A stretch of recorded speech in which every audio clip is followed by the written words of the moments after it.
Shalom dan selamat hari Minggu umat Allah yang terkasih. Minggu ini 31 Januari 2021, Minggu biasa keempat. Khotbah dan renungan akan dipimpin oleh Pastor Puji Nur Cahyo CM. Selamat menyaksikan.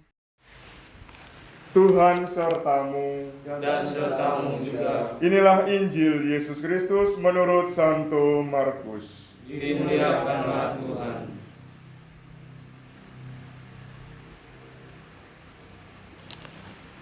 Di Kapernaum, setelah hari Sabat mulai, Yesus segera masuk ke dalam rumah ibadat dan mengajar.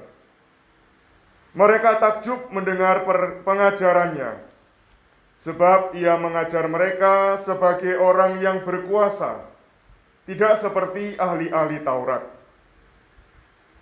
Pada waktu itu, di dalam rumah ibadat itu ada seorang yang kerasukan roh jahat. Orang itu berteriak, "Apa urusanmu dengan kami, hai Yesus orang Nazaret? Engkau datang hendak membinasakan kami? Aku tahu siapa engkau, yang kudus dari Allah." Tetapi Yesus menghardiknya, katanya, "Diam, keluarlah daripadanya."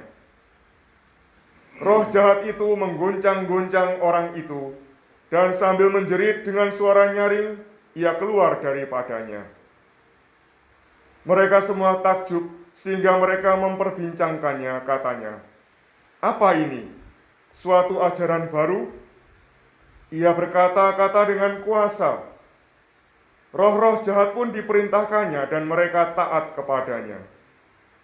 Lalu tersebarlah dengan cepat kabar tentang dia ke segala penjuru di seluruh daerah Galilea. Berbahagialah orang yang mendengarkan sabda Tuhan dan tekun melaksanakannya. Sabdamu adalah jalan, kebenaran dan hidup kami.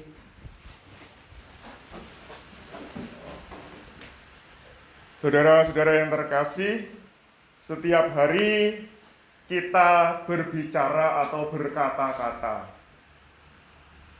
Kalau kita perhatikan, kata-kata kita itu mempunyai kekuatan.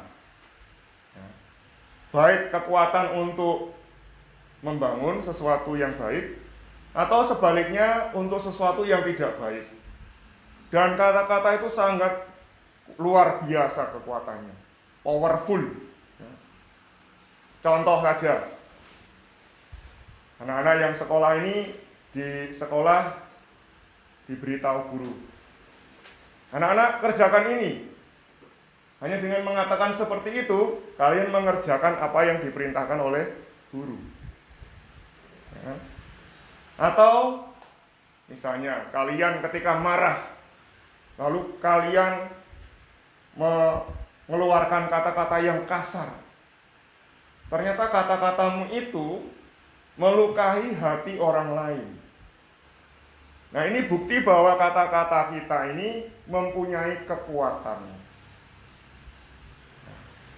Kalau kata-kata manusia mempunyai kekuatan, apalagi sabda Allah.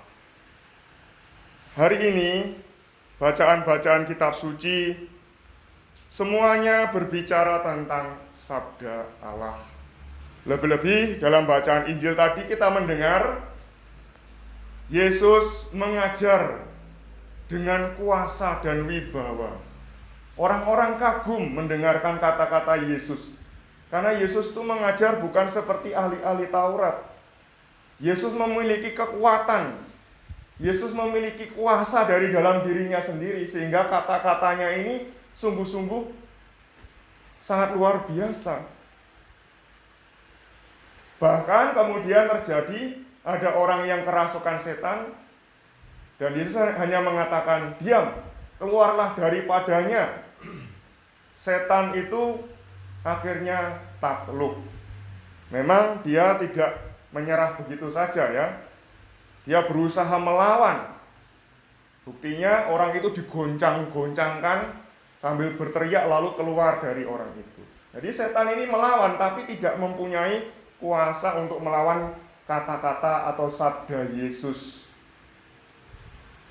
Sabda Yesus sungguh-sungguh luar biasa. Kenapa? Karena Yesuslah sang sabda. Sabda Allah sendiri. Kita ingat ketika peristiwa dunia dijadikan, kalau kita membaca dari kitab Kejadian, bagaimana dunia ini dijadikan dengan sabda Allah. Allah bersabda, jadilah terang. Maka jadilah terang. Allah bersabda, sebaiknya ada darat dan ada laut, maka jadilah darat dan laut. Harus ada cakrawala yang memisahkan air di atas langit dan air yang di bawah langit. Terjadilah seperti itu. Muncullah tumbuh-tumbuhan, muncullah hewan dan seterusnya. Semuanya diciptakan dari sabda Allah. Dan berbeda dengan manusia, berbeda dengan kita. Sabda Allah itu ketika diucapkan, ketika disampaikan, itu selalu membawa kebaikan, selalu membawa kehidupan. Maka tadi dalam bait pengantar Injil disampaikan, sabdamu ya Tuhan adalah roh dan hidup. Engkaulah memiliki sabda kehidupan kekal. Jadi sabda Allah itu membawa kebaikan dan memberi hidup, membawa sesuatu yang baik dalam diri kita, berbeda dengan kita. Tadi saya katakan, memang omongan kita itu ada kekuatannya, tapi kadang-kadang kita pakai untuk sesuatu yang jahat. Memaki-maki, menyakiti hati orang, ya. Tanpa kita sadari sering kita melukai hati orang lain, ya. Maka itu kita sekalian diundang pada hari ini untuk menerima sabda Allah di dalam diri kita. Bait Mazmur tadi mengajak kita, pada hari ini kalau engkau mendengar suara Tuhan, janganlah bertegar hati. Jadi kita diajak untuk menerima sabda Tuhan, supaya sabda Allah itu masuk ke dalam diri kita. Supaya apa? Supaya kemudian apapun yang keluar dari diri kita, itu selalu hal yang baik, selalu membawa kebaikan, selalu membawa kehidupan. Kalau memang sabda Tuhan itu masuk ke dalam diri kita, tinggal di dalam diri kita, kita itu tidak perlu takut dengan apapun.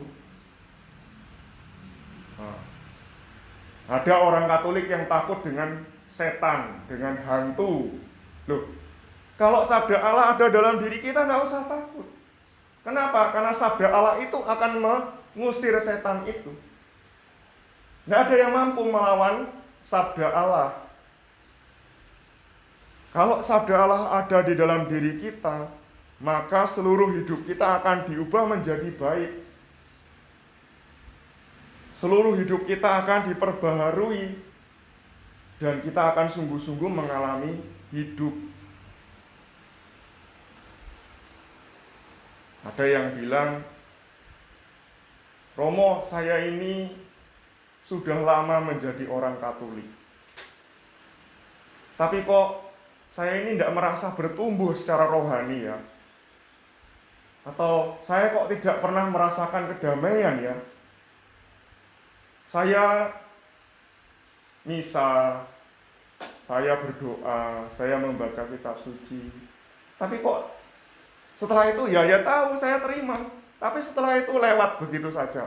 Saya kembali kepada hidup yang sebelumnya.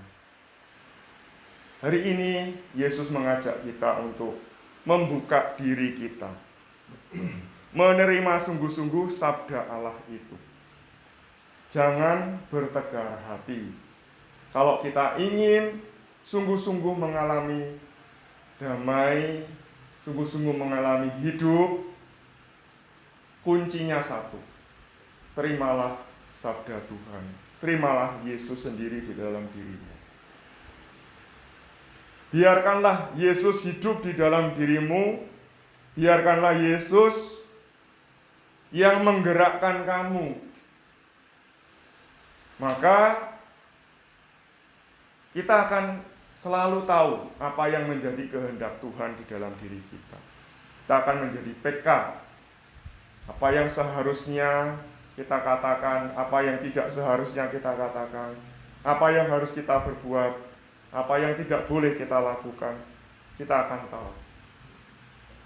Sabda Tuhan membawa kebaikan kepada kita, maka kita diundang untuk menerima sungguh-sungguh sabda Tuhan itu dan memberi tempat di dalam hati kita. Mari kita mohon dalam perayaan Ekaristi ini supaya sabda Tuhan tinggal di dalam hati kita, supaya seluruh hidup kita diubah oleh sabda Tuhan itu sendiri. Tuhan memberkati kita.